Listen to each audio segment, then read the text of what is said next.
Bien-aimés, comment allez-vous? Est-ce que vous allez bien? Dites-vous, nous allons bien, mais la vie ressemble à un désert. Chaque jour est une lutte.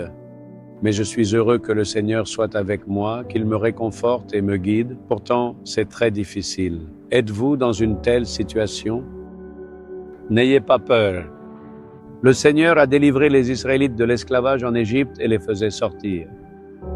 Ils marchaient à travers le désert. Il n'y avait ni plantes ni arbres à perte de vue. Ils eurent soif et restèrent sans eau dans le désert pendant 3 jours. Il y avait des hommes, des femmes, des enfants et des personnes âgées. C'était donc très difficile. Finalement, ils aperçurent une source. Ils virent de l'eau. Ils coururent vers elle et burent l'eau. Mais l'eau avait un goût amer. Elle n'étanchait pas leur soif. Elle n'était pas potable.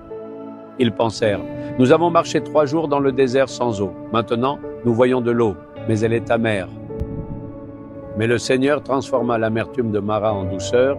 Ils coupèrent l'arbre que le Seigneur leur montra et le jetèrent dans la source. Aussitôt, son amertume se changea en douceur. Regardez ce qui s'est passé ensuite. C'est écrit dans Exode, chapitre 15, verset 27. Ils arrivèrent à Élim, où il y avait 12 sources d'eau et 70 palmiers. Ils campèrent là, près de l'eau.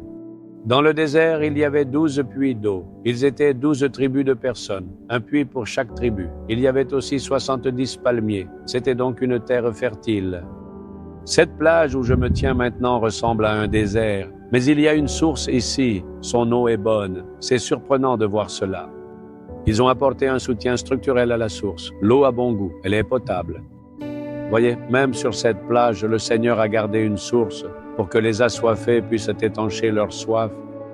Même votre vie peut ressembler à un désert. Vous traversez peut-être un Mara. Si vous voulez voir Élim, un lieu aux sources abondantes, il vous faut passer par Mara. Aujourd'hui, il y a peut-être certaines choses amères dans votre vie comme Mara. Il y a eu des expériences amères dans votre vie personnelle ou dans votre foyer. Vous pouvez être confronté à une expérience amère dans votre ministère. Certaines choses amères se sont développées en vous concernant votre travail au sujet de votre mari et de vos enfants. Cela cause de la douleur dans votre cœur? Ne soyez pas découragés. Après avoir traversé cela, il y aura un bel Élim avec des sources débordantes, un lieu prospère.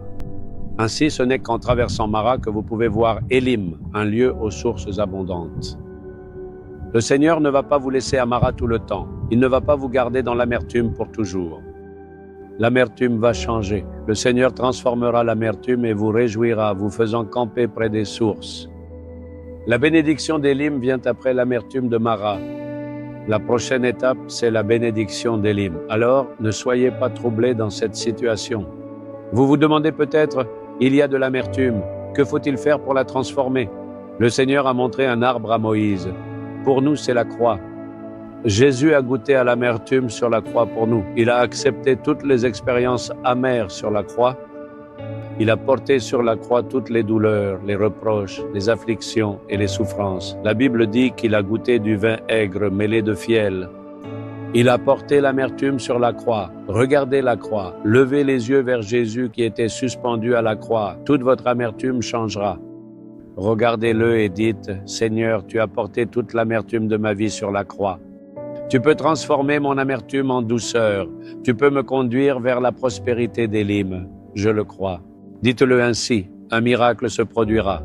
Dites, « Jésus, tu as été suspendu à la croix et tu as porté toute ma douleur et mon amertume. » Je lève les yeux vers Jésus qui a été suspendu à la croix. Que les situations amères dans mon cœur, mon travail, mon ministère, ma famille et ma vie changent. N'est-ce pas pour cela que tu as goûté à l'amertume sur la croix? Transforme-la en douceur. Tu vas me conduire à Élim et je vais voir les jours de prospérité. Au nom de Jésus, Amen, Amen.